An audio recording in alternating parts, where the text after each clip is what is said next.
The massive Zephyrian warship hung in space like a dark metal mountain. Commander Vextera stood on the bridge, looking down at the small blue planet below. Earth looked so peaceful from up here, so weak, so easy to conquer. The Zephyrians had taken over 17 star systems already. Each time, it was the same story. They arrived with their powerful ships and advanced weapons. The enemy tried to fight back. The enemy lost. The enemy surrendered. It was simple and clean. "Sir, we have captured their space station," reported Lieutenant Kethmel. His voice carried the usual boredom of another easy victory. The humans offered no real resistance. Their weapons could not even scratch our shields. Vextera nodded. This was exactly what he expected. The humans were just another primitive species that thought they were tough. They would learn the truth soon enough.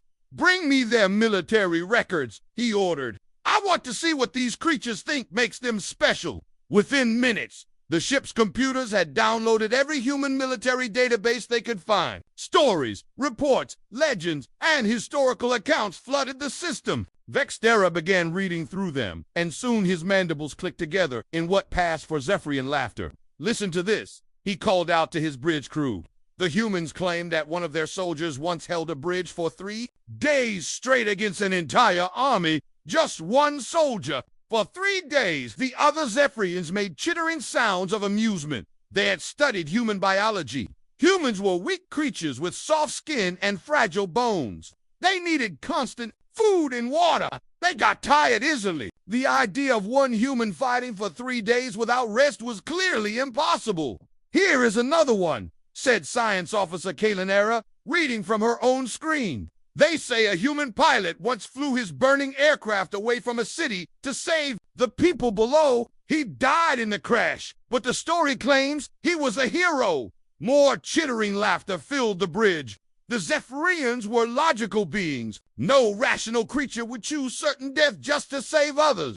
It made no sense from a survival standpoint. Down in the detention bay, Captain Jake Peterson sat with his hands bound behind his back. Around him, 20 other humans from the space station waited in silence.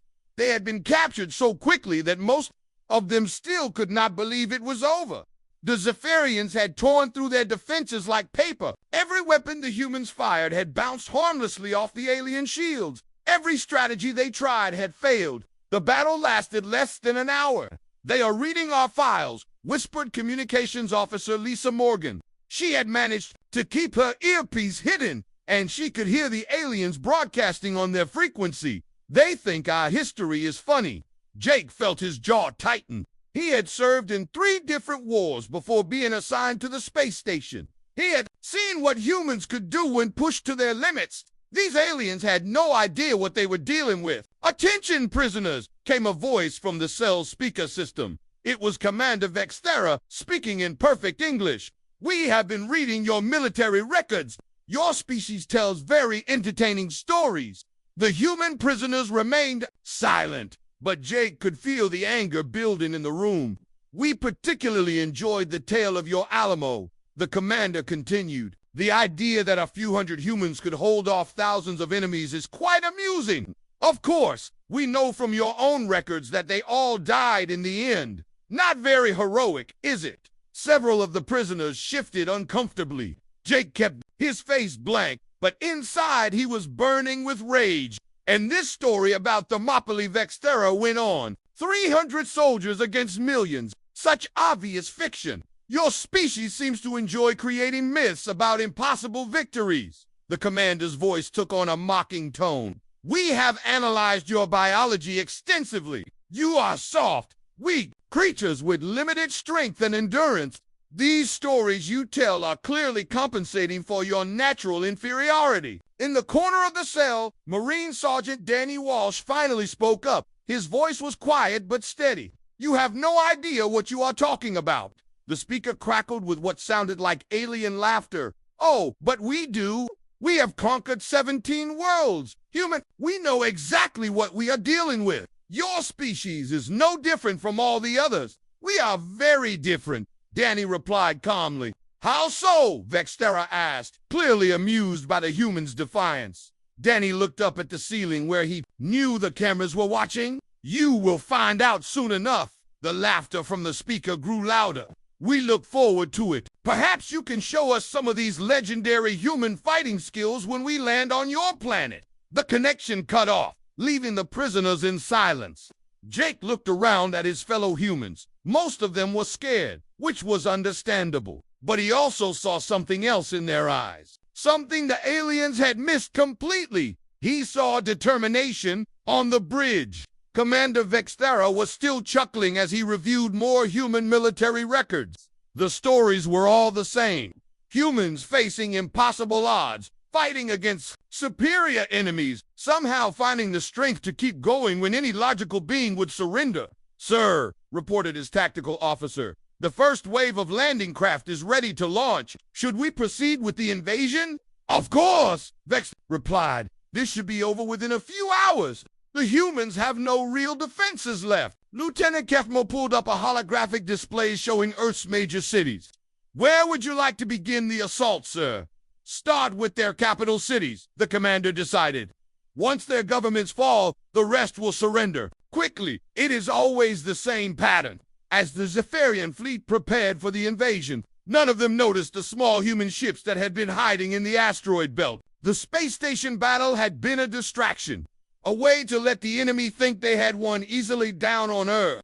Emergency broadcasts were going out to every military base, every National Guard unit, every police station, and every fire department. The message was simple. The enemy was coming, and humanity would need every person willing to fight in small towns and big cities. Humans were cleaning their weapons, checking their equipment, and saying goodbye to their families. Most of them knew they would probably die in the coming battle, but they also knew something the aliens did not understand. Some things were worth dying for. The Zephyrians had studied human biology, human technology, and human military tactics. They had read the historical records and dismissed them as fiction. They had analyzed everything they thought was important about their new enemy, but they had missed the most important thing of all. They had missed the human heart. Commander Vex stood on his bridge, confident in his superiority, ready to add another easy victory to his record. He had no idea that he was about to face something his species had never encountered before.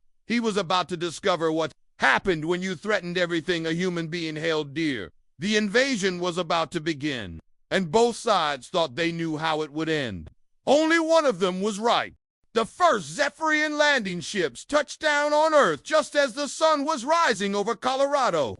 Commander Vexthera watched from his command ship as hundreds of his troops spread across the landscape below. Everything was going according to plan, sir. The initial landing is complete, reported Lieutenant Kethmel. No resistance encountered. The humans appeared to have retreated from the landing zones. Vexthera nodded with satisfaction. This was exactly what he expected. The humans had seen their superior technology and wisely decided not to waste lives in a hopeless fight. Soon they would surrender, just like all the others. "Begin advancing toward the nearest human city," he ordered. "Maintain standard formation. This should be over quickly." But as the Zephyrian ground forces began their march, something strange started happening. Small groups of human soldiers began appearing in places they should not be. They would strike at supply convoys, destroy communication, equipment, and then disappear before reinforcements could arrive. "Sir," called the communications officer, "Alpha Company reports they lost 3 supply trucks to human attacks. The attackers vanished before our troops could respond." Vexthera frowned. This was unusual, but not concerning. Every species tried guerrilla tactics at first. It never worked for long. "Tell them to increase security around the supply lines," he ordered. "The humans are just delaying the inevitable." But the attacks kept coming. Human soldiers seemed to appear from nowhere, strike hard and fast, then melt away into the landscape. The Zephyrians had superior weapons and armor, but somehow the humans kept finding ways to hurt them. In the detention bay, Captain Jake Peterson listened to the alien communications through Lisa Morgan's hidden earpiece. The Zephyrians were starting to sound frustrated, which was a good sign. "They lost another convoy," Lisa whispered. "Someone hit them with improvised explosives near Denver." Jake smiled grimly. He knew exactly who that someone was. Sergeant Mike Brady had been training National Guard units in guerrilla warfare for the past 5 years. If anyone could make the aliens pay for every mile of ground, it was Brady. On the bridge, Science Officer Kalanara was reviewing the tactical reports with growing confusion. According to their analysis, humans should not be capable of the coordinated attacks they were seeing. "Commander," she said, "these human tactics do not match our biological assessments. They are displaying levels of endurance and coordination that should be impossible for their species."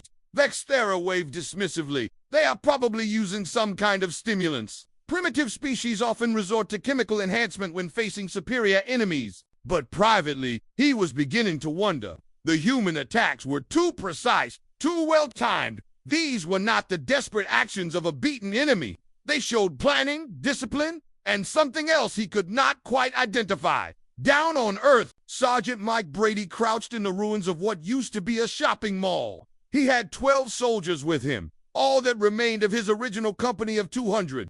They had been fighting for 6 days straight with almost no food or sleep. "Sarge," whispered Corporal Amy Foster, "we got movement on the north side. Looks like a full Zephyrian patrol." Brady nodded and signaled for his team to take positions. The aliens had better weapons and armor, but they moved predictably. They relied too much on their technology and not enough on their instincts. "Wait for my signal," he whispered into his radio. "Let them get into the kill zone." The Zephyrian patrol moved through the mall entrance in perfect formation. Their weapons were ready, their shields were active, but they were not expecting the attack to come from above. Brady's team had spent hours setting up their ambush in the upper levels. When Brady gave the signal, his soldiers struck with devastating precision. Improvised explosives took out the patrol's heavy weapons. Rifle fire from multiple angles confused their targeting systems. In less than 2 minutes, the entire patrol was down. "Move out," Brady ordered. "They will send reinforcements." Soon, his team gathered their equipment and vanished into the maze of destroyed buildings. By the time the Zephyrian reinforcements arrived, there was nothing left but empty ruins and the bodies of their comrades. Back on the command ship, Commander Vexthera was reading another casualty report. His forces were taking losses at a rate that defied explanation. Individual human soldiers were accomplishing things that should require entire squads.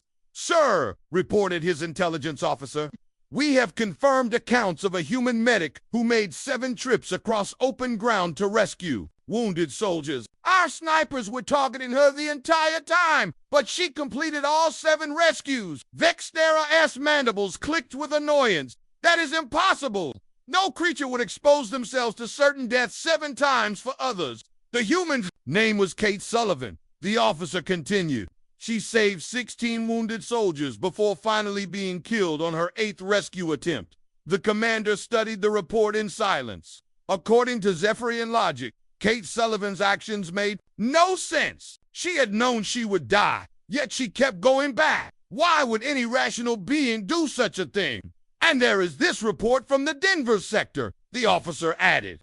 "A human sniper eliminated 43 of our troops over 2 days. He had no food, no water, and no sleep during that entire time." "What happened to him?" Vexthera asked. "He was finally killed when his position was overrun. But, sir, he kept firing until the very last moment, even when mortally wounded. He continued to fight." The commander felt something he had never experienced before in 17 successful conquests. Doubt these humans were not fighting like any enemy he had encountered. They did not retreat when faced with superior force. They did not surrender. When their position became hopeless, they just kept fighting, even when fighting meant certain death. "Sir," came another voice from the communications station, "we are receiving a transmission from the human government. They are requesting a meeting to discuss terms." Vexthera straightened. Finally, the humans were showing some sense. "Put them through." The face that appeared on the main screen belonged to an older human male with gray hair and tired eyes. He wore a military uniform covered with small colored ribbons. "I am General Ben Turner," the human said. "I speak for the United Earth Defense Force. I am Commander Vexthera of the Zephyrian Empire," the alien replied. "I assume you are calling to surrender." The human general looked at him with steady eyes. "Actually, I am calling to give you a chance to leave." The bridge fell silent. Several Zephyrian officers made sounds of disbelief. Vexthera felt his anger rising. "You dare to threaten us," he snarled. "We have destroyed your space defenses. Our forces are advancing on your cities. You have no hope of victory." General Turner nodded calmly. "You are right about one thing. We cannot match your technology. But you made one critical mistake in your planning. And what is that? You studied our equipment, our tactics, and our biology," Turner said. "But you never bothered to study our history? Not really. You read our records and dismissed them as fiction." Vexthera's voice grew cold. "Your primitive legends do not concern us." "They should," Turner replied, "because every one of those stories you mocked is true. Every impossible victory, every last stand, every act of heroism you could not believe, all of it happened exactly as recorded." The general leaned forward and his eyes hardened. "You want to conquer Earth? Then you better be prepared to kill every single one of us, because we will never stop fighting. We will never surrender.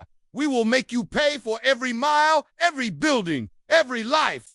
The transmission ended, leaving the Zephyrian bridge in uncomfortable silence. Commander Vexthera stared at the blank screen, feeling something cold growing in his chest. For the first time in his military career, he was beginning to understand fear. Sergeant Mike Brady crawled through the rubble of what used to be downtown Denver. His uniform was torn and dirty, his face covered with dust and dried blood. He had not eaten a real meal in 8 days. He had not slept for more than 2 hours. At a time in a week, by every military manual ever written, he should have collapsed from exhaustion days ago, but he kept moving. Behind him, 11 other human soldiers followed in single file. They were all that remained of the 3 companies that had been defending the city when the aliens landed. The Zephyrians had superior numbers, better weapons, and technology that seemed like magic. Logic said the humans should have been dead. Within hours, that logic was wrong, Sarge, whispered Corporal Amy Foster. "I got eyes on another supply convoy. 8 vehicles, maybe 40 troops." Brady raised his binoculars and studied the alien column moving down the street below. We're being more careful now, but they still moved in predictable patterns. They trusted their shields and armor too much. "Same plan as before," he said quietly. "Foster, take Jenkins and Martinez to the north building. Wait for my signal." The 3 soldiers moved out without a word. Brady watched them go, knowing he was sending them into almost certain death. But they went anyway, because that was what humans did. They fought for each other, even when fighting was hopeless. On the Zephyrian command ship, Commander Vexthera was reviewing casualty reports that made no sense. His forces had been on the planet for 2 weeks, and they were losing soldiers at a rate that defied all tactical projections. "Sir," reported Science Officer Kylanara, "I have analyzed the human resistance patterns. According to our biological data, their forces should have collapsed from exhaustion 5 days ago, yet they continue to fight with undiminished effectiveness." Vexthera stared at the numbers on his screen. In 17 previous conquests, enemy resistance had always followed predictable patterns. Initial defiance, followed by gradual weakening, then collapse and surrender. The humans were not following the pattern. "There must be an error in the data," he said. "No species can maintain this level of resistance indefinitely." "Sir, I have triple-checked the reports," Kylanara replied. "Yesterday, a single human female held off an entire platoon for 14 hours while protecting wounded civilians. She had no food, no water, and multiple injuries. She should have been dead within 2 hours." The commander's mandibles clicked with irritation. "What happened to her?" "She was finally killed when the building collapsed from artillery fire." "But, sir," she kept fighting until the very end. Even when the structure was falling around her, she continued to return fire. Vexthera felt that cold feeling in his chest growing stronger. These humans were not acting like any enemy he had ever faced. They were not rational. They did not know when to quit. "And there is this report from the Chicago sector," Kylanara continued. "A human medic named Tony Martinez has been treating wounded soldiers for 6 days straight. He has had no sleep and minimal food. He has been under constant artillery bombardment." Is he still alive?" "Yes, sir. Our last intelligence report shows him still operating in the hospital ruins. He has saved over 200 human lives. The commander stood up from his command chair and began pacing. In all his years of military service, he had never encountered anything like this. The humans were fighting with a ferocity that seemed to come from somewhere beyond physical capability. Down in the ruins of Denver, Brady's ambush was ready. His soldiers were in position, their improvised explosives were set, and the alien convoy was entering the kill zone. He raised his radio to give the attack signal. That was when everything went wrong. A Zephyrian patrol had flanked them from the east. Enemy fire erupted from behind, catching 2 of Brady's soldiers in the open. Private Johnson went down immediately, his body torn apart by alien weapons. Corporal Williams tried to reach him and was cut down 3 steps later. "Contact rear!" Brady shouted into his radio. "We are compromised." The carefully planned ambush turned into a desperate firefight. Brady's remaining soldiers found whatever cover they could and began returning fire. The alien weapons were devastating, but the humans had one advantage their enemies did not expect. They refused to retreat. For 3 hours, the battle raged through the ruins. The Zephyrians had superior firepower and numbers, but the humans fought with a determination that shocked their enemies.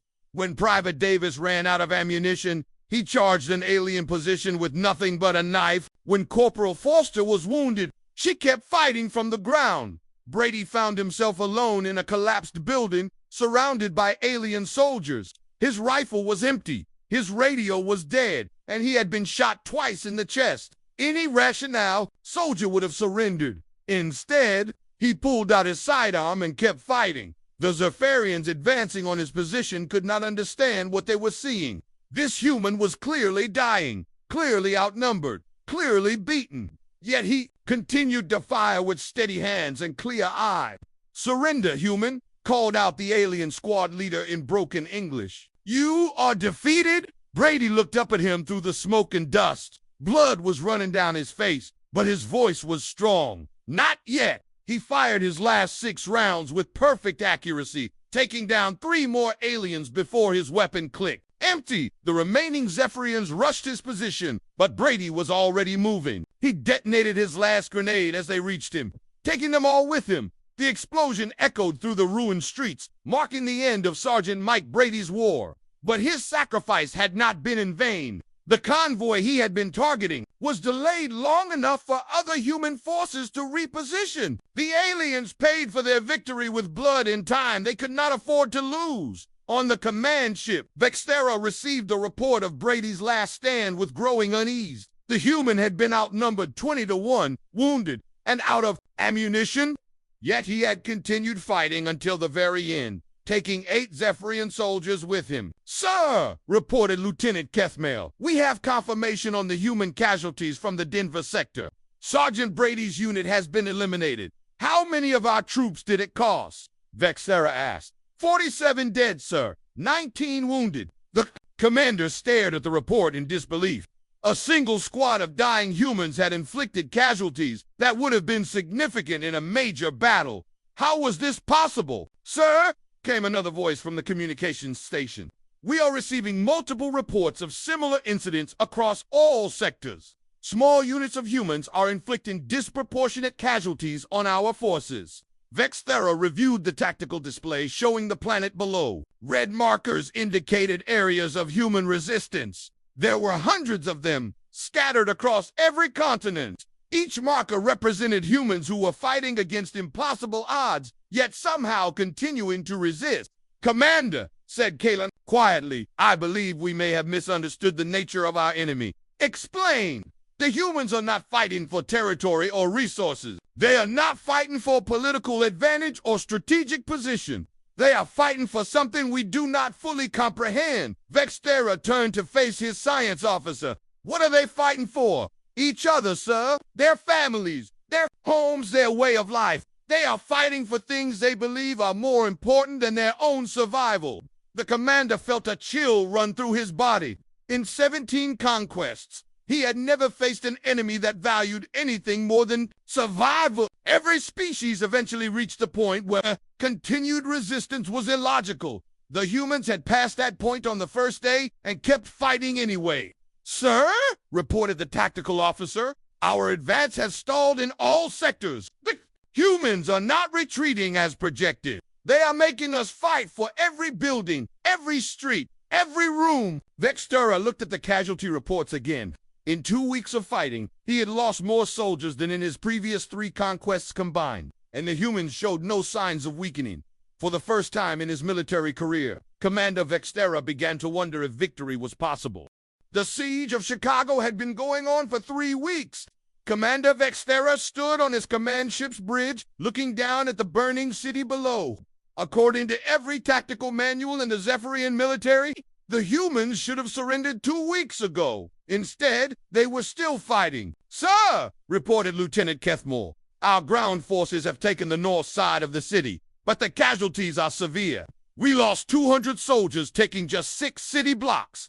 Vextera felt his mandibles click with frustration. The humans had no air support, no heavy weapons, and no supply lines. They were trapped in a city surrounded by overwhelming alien forces. Yet somehow they continued to resist. "What about the south side?" he asked. "Still under human control, sir. They are led by someone called Lieutenant Colonel Amy Foster. Our intelligence suggests she has a mixed force of regular soldiers, police officers, and civilian volunteers." The commander studied the tactical display. The human forces in Chicago were not even professional military units. They were ordinary people who had simply decided to fight rather than surrender. It made no logical sense. "How many humans are we facing?" he asked. "Approximately 800 combat-effective personnel, sir, plus an unknown number of civilians providing support." Vextera stared at the numbers. 800 humans had held off 40,000 Zephyrian troops for 3 weeks. The mathematics were impossible. Yet it was happening down in the ruins of Chicago. Lieutenant Colonel Amy Foster crouched in what used to be a police station. Around her, exhausted fighters checked their weapons and prepared for another day of combat. They had police officers fighting alongside National Guard soldiers, firefighters working with SWAT teams, and ordinary citizens who had picked up rifles to defend their city. "Colonel," said Sergeant Rick Jones, a Chicago police officer who had been fighting for the entire siege, "we got movement on the east side. Looks like they are massing for another push." Foster nodded and looked around at her mixed command.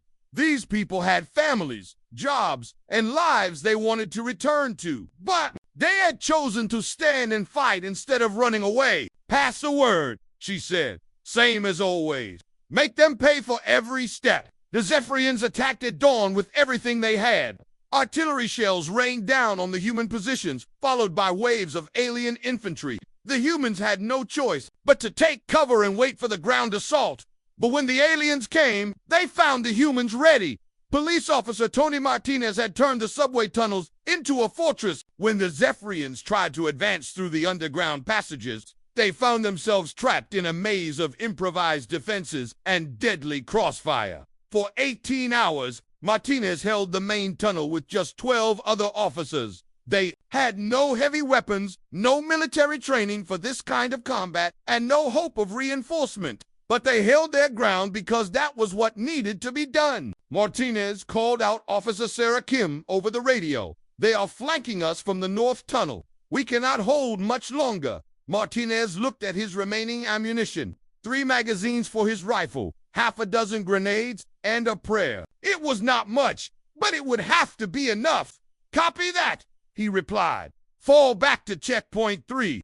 I will hold them here, sir." "You cannot hold that position alone," Kim protested.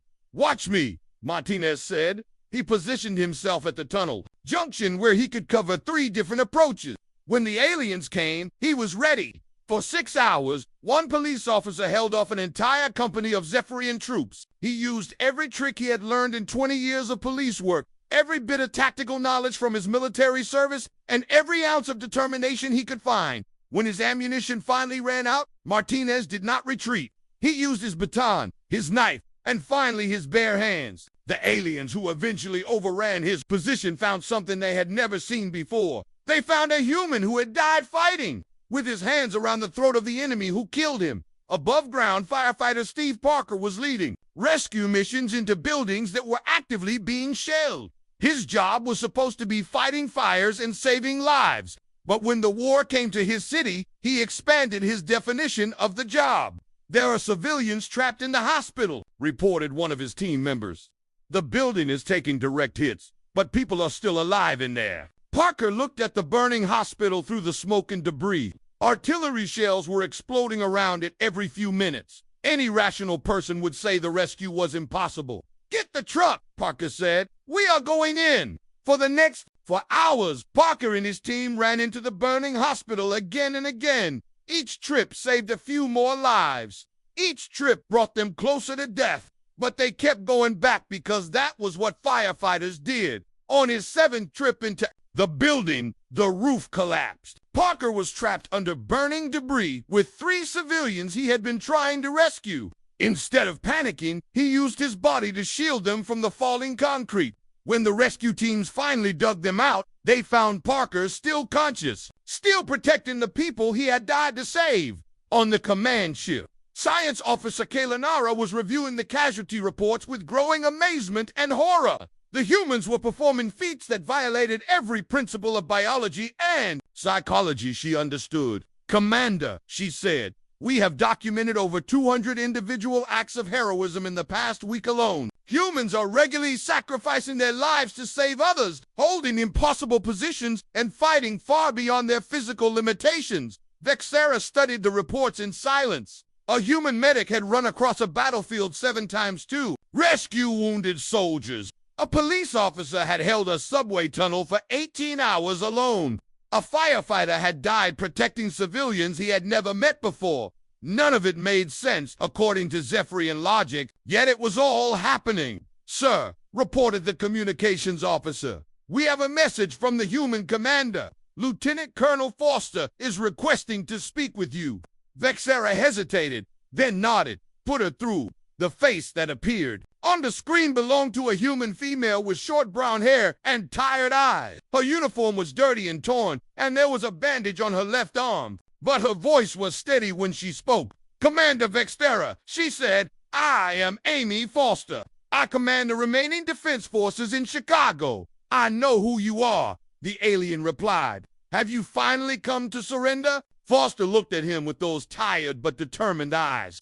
"Actually, I wanted to ask you a question." "What question?" "How many more of your soldiers are you willing to lose? Because we are not going anywhere." Vexera felt his anger rising. "You are surrounded. You have no supplies, no reinforcements, and no hope of victory. Your resistance is meaningless." "Maybe," Foster replied, "but we are still here. After 3 weeks, we are still fighting, and we will keep fighting until every last one of us is dead."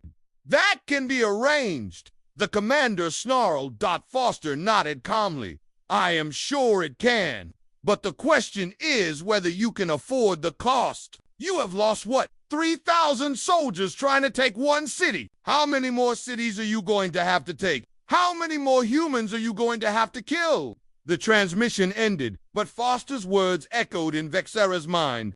He looked at the tactical display showing Earth's surface hunted of red markers indicated human resistance across the planet. If every city fought like Chicago, if every human fought like the ones he had faced so far, the cost would be enormous. But for the first time since the invasion began, Commander Vex wondered if conquering Earth was worth the price his people would have to pay.